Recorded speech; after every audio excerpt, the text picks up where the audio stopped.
we already completed the topic. What are the various stages of evolution of international marketing? We completed that, like domestic marketing, export marketing, international marketing, multinational marketing, and global marketing.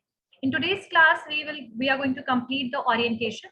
जो EPRG आपका framework क्या होता है, जो हम लोगों ने पढ़ा था, EPRG, ethnocentric, polycentric, regiocentric, and finally आपका जियोसेंट्रिक जो ओरिएंटेशन है उसके बारे में हम आज पढ़ेंगे।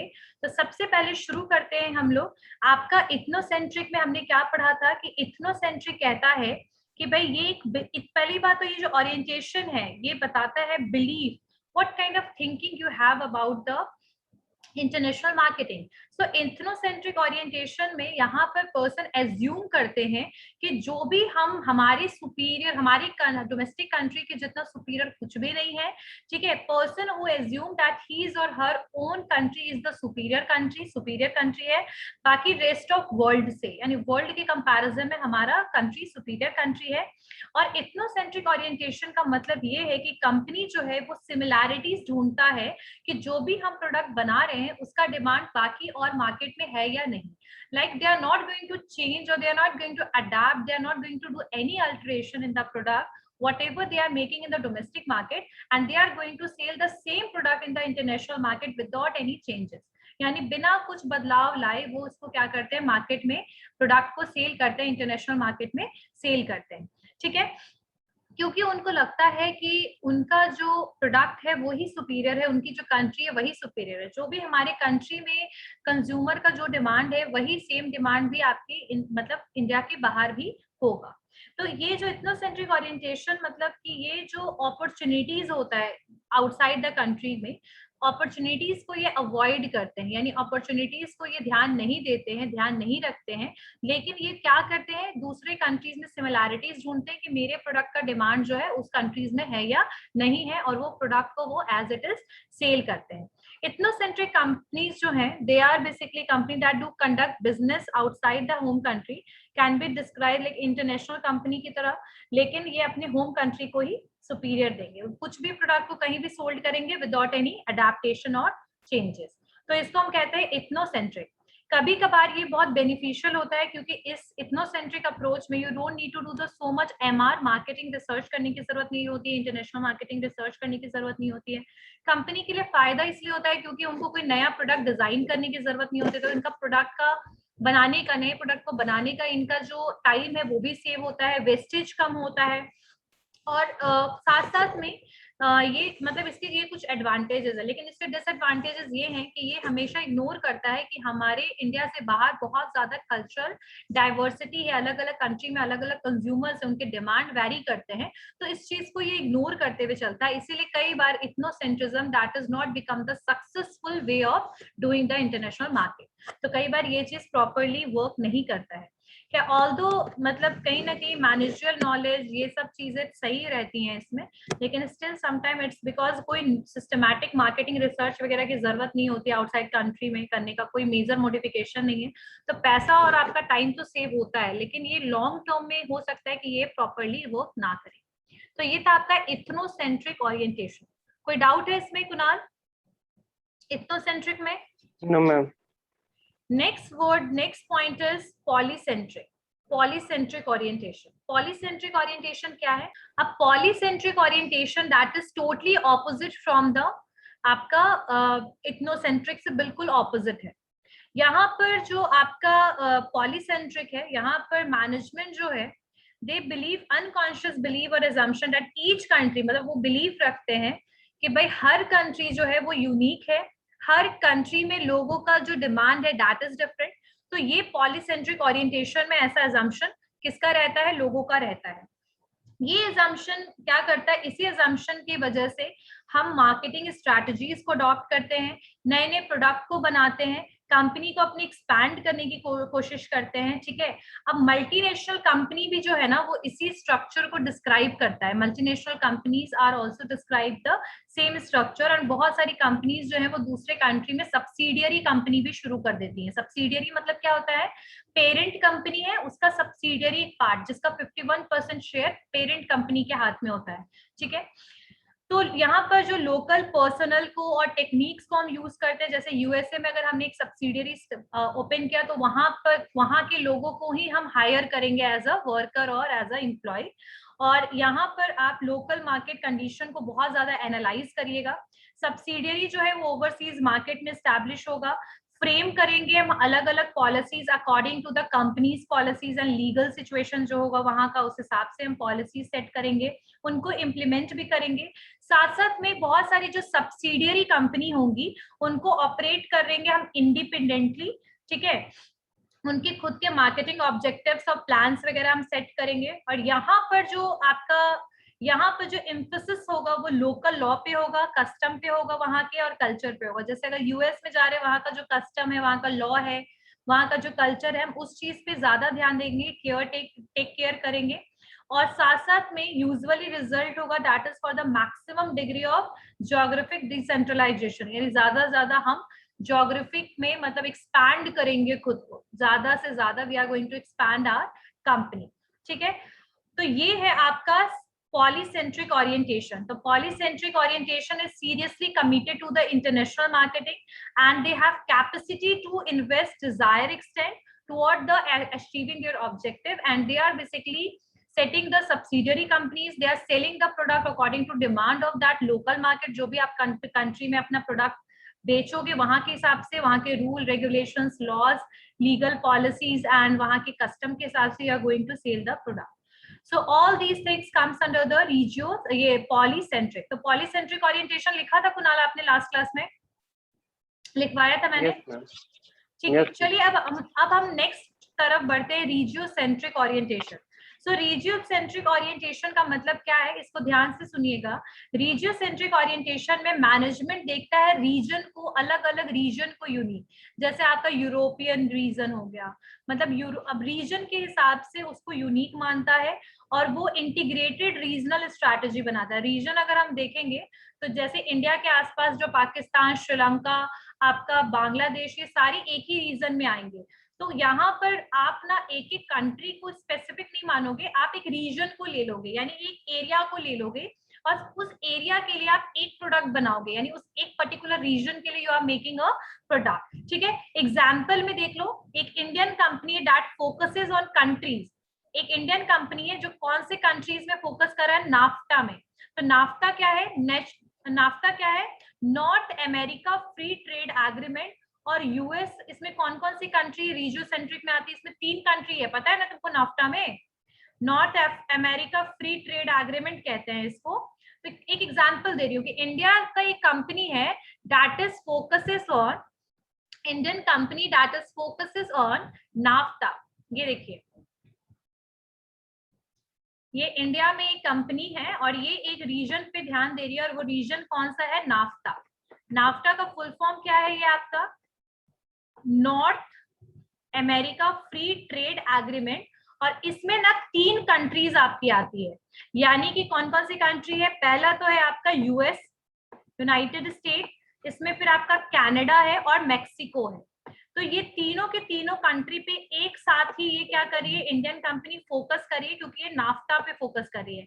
दे are not making products single for US, single for Canada and single for Mexico, but they are basically offering the same product और सर्विसेज इन दीज 3 कंपनीज। इसको कहते हैं रीजन वाइज बांट देना, डिवाइड कर देना। Similarly, if a company is focuses on Europe, अगर कोई कंपनी है, मान लो कोई भी XYZ कंपनी है and their focuses on Europe, Europe पे वो फोकस करेगी, तो यहाँ पर इनका टेंशन अगर सिर्फ और सिर्फ यूरोपियन कंट्रीज पे है तो इसको हम कहेंगे रीजन, रीजनल वे में वो क्या कर रही है, फोकस कर रही है, ठीक है। और यहाँ पर वो रीजन के हिसाब से वहां के मार्केट को देखेगी, मार्केट कैरेक्टरिस्टिक्स को देखेगी, वहां के कंज्यूमर्स को देखेगी और वहां के नेशनल बाउंड्रीज को इग्नोर करेगी। यानी यूरोप में जो बहुत सारी कंट्रीज है ना, आपका लंदन है, स्विट्जरलैंड है, so many countries are there in the Europe as well, so they are not going to basically focuses on single country, but they are basically focuses on a particular region।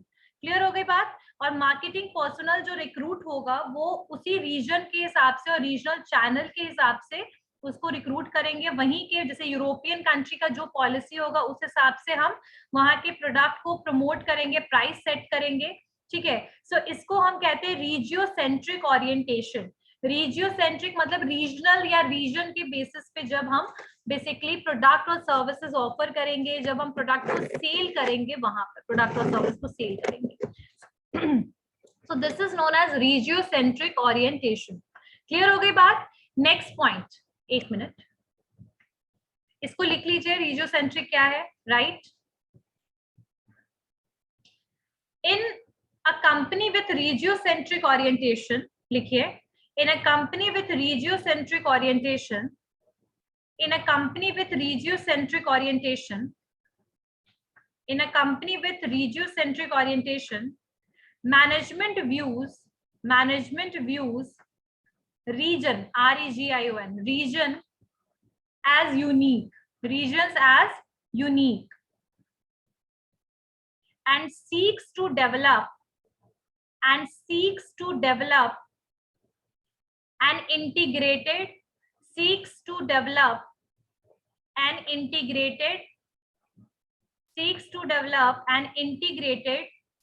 regional strategy,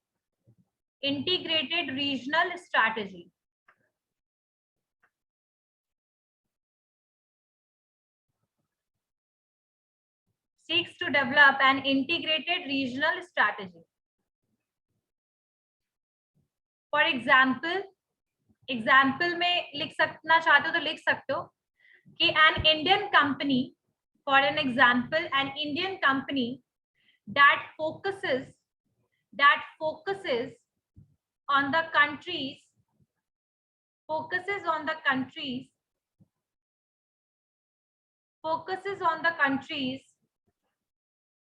in the North America free trade agreement. An Indian company that focuses on the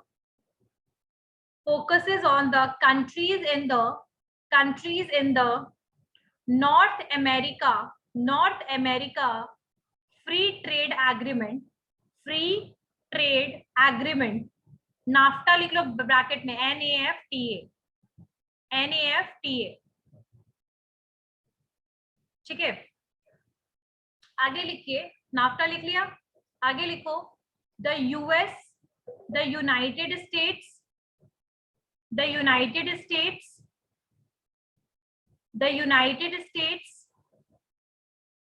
Canada। Ma'am voice cut रहा है पूरा।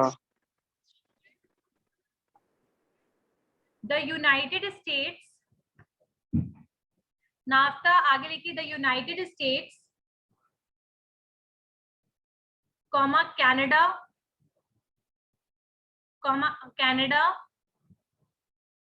and Mexico। NAFTA, the United States,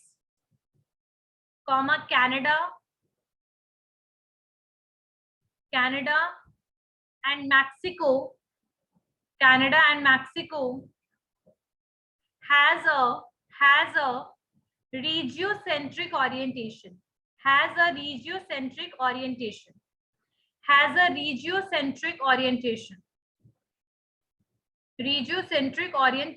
आगे लिखो, a regiocentric orientation, आगे लिखिए, a regiocentric orientation views, VIEWS, views different regions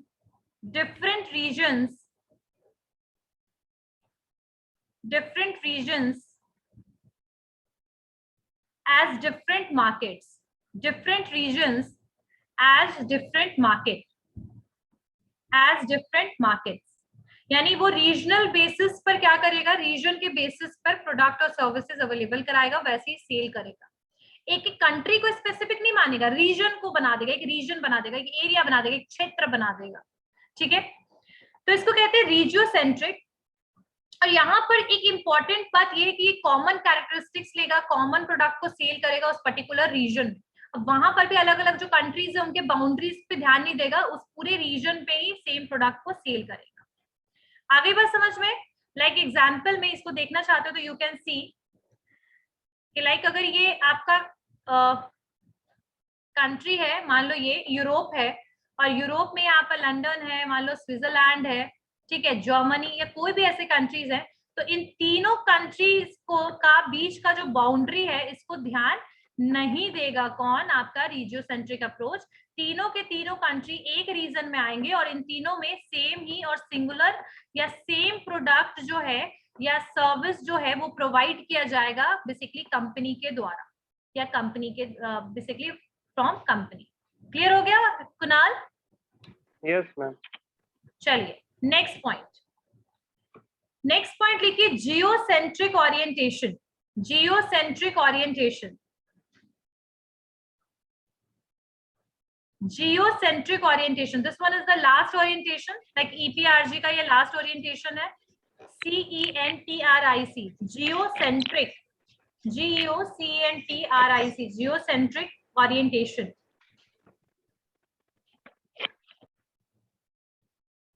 so geocentric जो orientation है वो आपका जो है ये entirely based होगा वर्ल्ड के पोटेंशियल मार्केट के हिसाब से। यहाँ पर बेसिक assumption क्या होगा कि all human beings are alike, ठीक है, सब अलग अलग है। जियोसेंट्रिक कंपनी डेवलप करेगा एक स्टैंडर्डाइज मार्केटिंग मिक्स, प्रोजेक्ट करेगा एक यूनिफॉर्म इमेज कंपनी का और प्रोडक्ट को सेल करेगा ग्लोबल मार्केट में, ठीक है। एक minute, geocentric approach what the company is going to think that every people are alike, मतलब एक जैसे हैं इन शॉर्ट, ठीक है, मतलब सारे लोग एक जैसे हैं, इन सबको एक जैसा ही प्रोडक्ट चाहिए होगा, ठीक है। तो एक स्टैंडर्डाइज मार्केटिंग मिक्स को हम यूज करेंगे, यानी कि सेम तरीके से प्राइस रखेंगे, सेम तरीके से प्रोडक्ट रखेंगे, प्रमोशन सेम करेंगे, प्लेस डिस्ट्रीब्यूशन भी सेम करेंगे, ठीक है।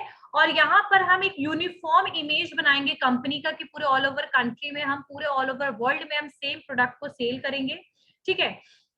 यहाँ पर हम नेशनल मार्केट को कहीं ना कहीं इथनोसेंट्रिक में क्या होता है कि आप पहले सिमिलैरिटीज को ढूंढोगे, फिर उस पर्टिकुलर कुछ कंट्रीज में अपने सेम प्रोडक्ट को सेल करोगे।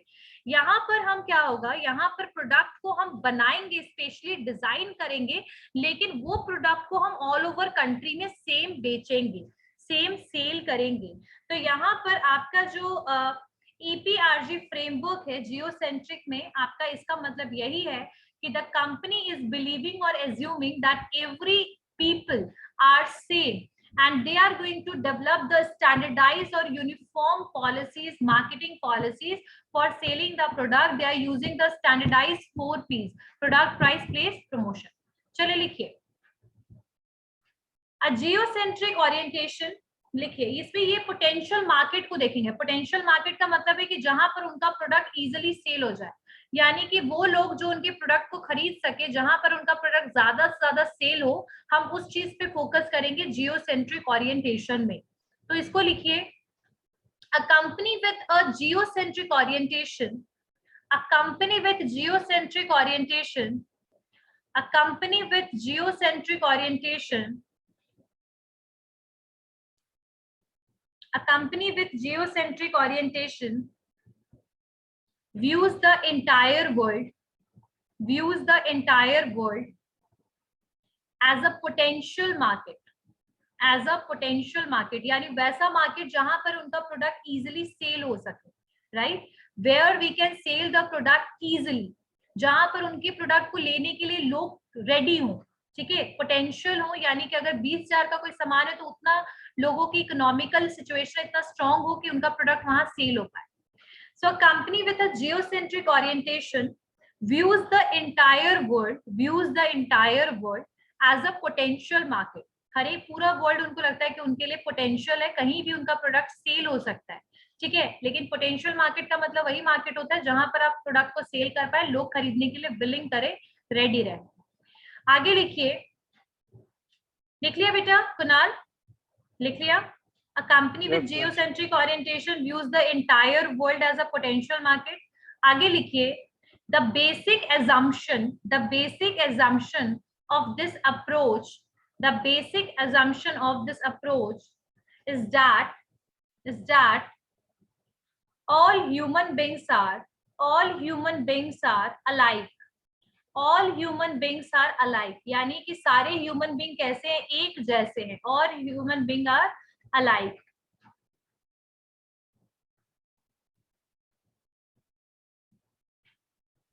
आगे लिखिए, अप्रोच के बाद approach is that all human beings Yes, ma'am. are alike, ALIKE, are alike. आगे लिखिए, a geocentric company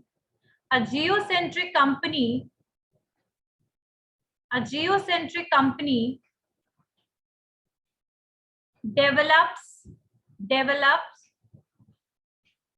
standardise marketing mix, मतलब एक स्टैंडर्ड मार्केटिंग मिक्स वो डेवलप करते हैं, standardise marketing mix,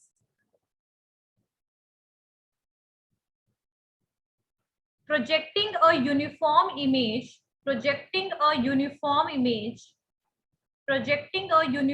image of the company, यानी कि एक तरीके का इमेज बनाएंगे, एक तरीके का प्रोडक्ट बनाएंगे, पूरे के पूरे मार्केट को पोटेंशियल मार्केट मानेंगे और पूरे के पूरे मार्केट पे अपने प्रोडक्ट और सर्विस को सेल करेंगे. ठीक है, लिख लिया यहाँ तक. Projecting a uniform image of the company, projecting a uniform image of the company and its products, आगे लिखिए, एंड इट्स प्रोडक्ट्स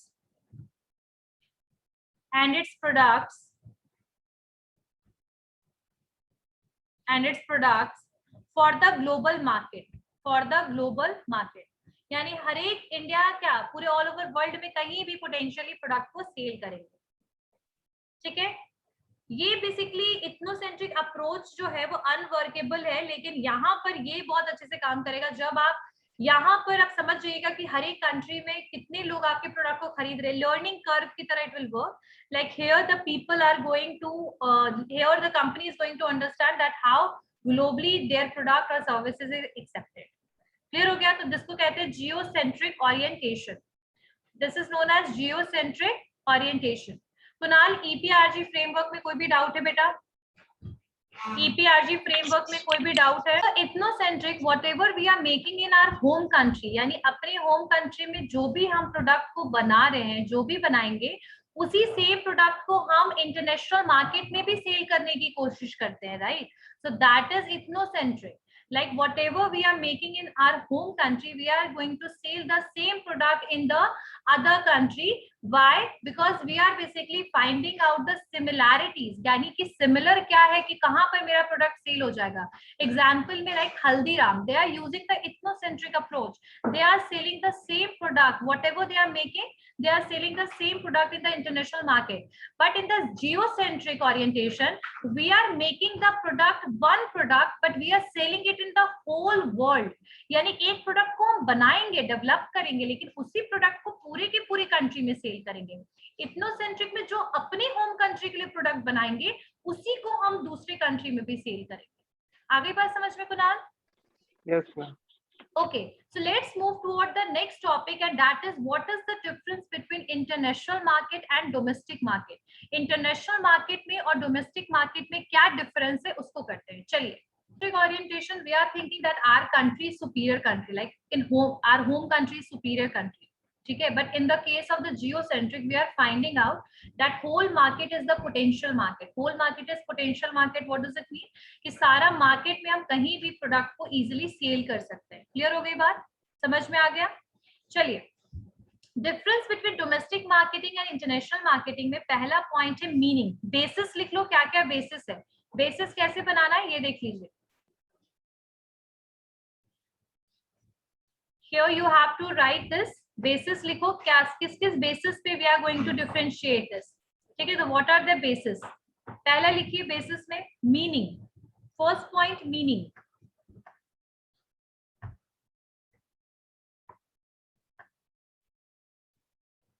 मीनिंग के बेसिस पे पहला, मीनिंग के बेसिस पे पहला, इन डोमेस्टिक मार्केटिंग में लिखिए, in domestic marketing the company is involved in domestic marketing the company is involved in the production, the company is involved in the production, promotion,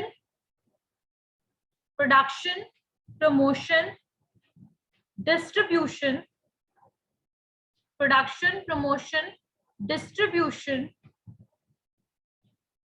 and sale of products,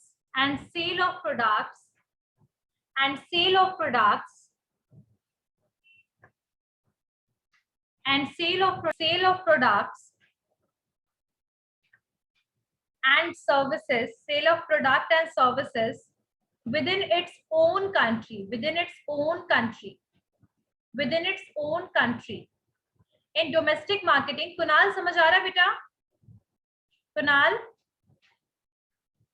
Yes, ma'am. चलिए लिखिए पहला point लिख लिया. In domestic marketing में जो company होगा वो involve होगा प्रोडक्शन में, प्रमोशन में, डिस्ट्रीब्यूशन करना, सेल करना, सब कुछ वो विद इन द कंट्री करेगा.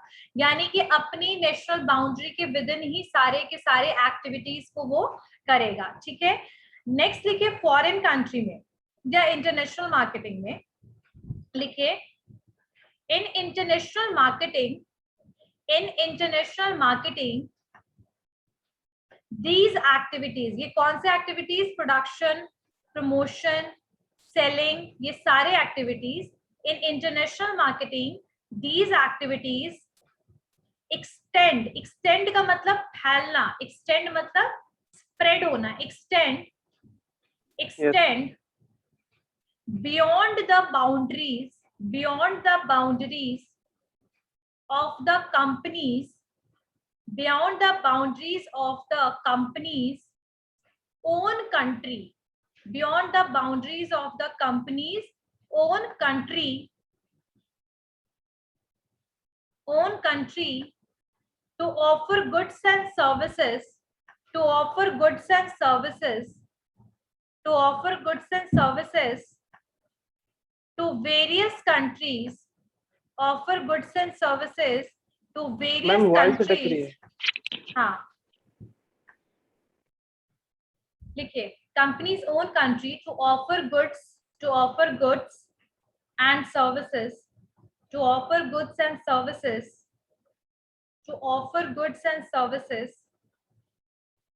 to various countries across the globe.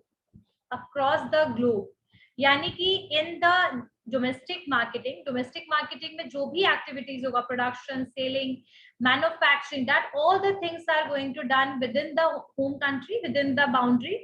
लेकिन इंटरनेशनल मार्केट में हम अपनी होम कंट्री से बाहर जाके ये सारी एक्टिविटीज को भी करेंगे. So that is known as international marketing. और हम गुड्स और सर्विसेज को सेल करेंगे बट अक्रॉस द ग्लोब. ठीक है, अक्रॉस द ग्लोब. क्लियर होगी बात? सेकेंड लिखिए ग्रोथ अपॉर्चुनिटी. सेकेंड जो बेसिस होगा that is growth opportunity.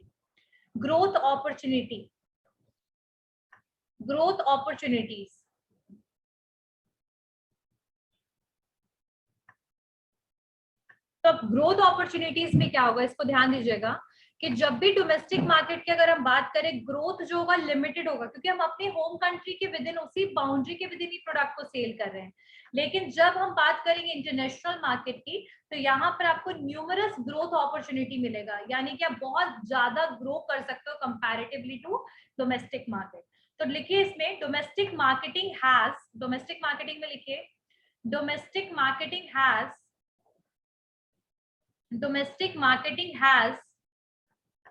a limited scope. Domestic marketing has a limited scope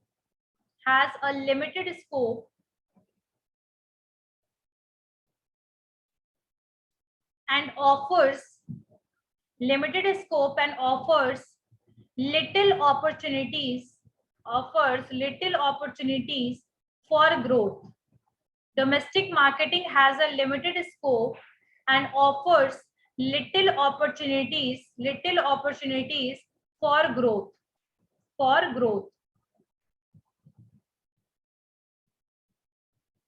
आगे लिखिए in international marketing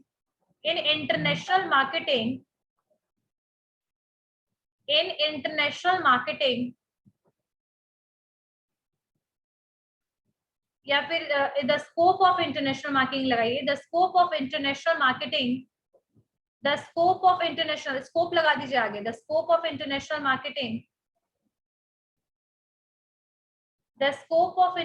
marketing is vast. Ma'am repeat कीजिए ma'am. The scope of international marketing में लिखिए growth opportunity में growth opportunity में लिखिए the scope of international marketing, the scope of international marketing is vast, VAST is vast, offering numerous, लिखिए offering numerous growth opportunities. मतलब international market में आप बहुत इजीली ग्रो कर सकते हो कंपैरेटिवली टू डोमेस्टिक मार्केट, जहां पर लिमिटेड एरिया है, लिमिटेड मार्केट है, लिमिटेड कंज्यूमर्स है, लिमिटेड प्रोडक्ट के साथ you are dealing. But in the international marketing you can basically grow comparatively to domestic market more. आप ज्यादा ग्रो कर सकते हो, वास्ट बन सकते हो. ठीक है, so we can say that this one, these are two differences. Third is area covered. तो इस एरिया कवर्ड वाले Kunal, you have any doubt in these 2 points? You have any doubt in these 2 points? And in APRG No, ma'am. framework, ये तो easy था ये वाला. regiocentric, geocentric. Any problem with No, that? ma'am. Okay. So see you in the next.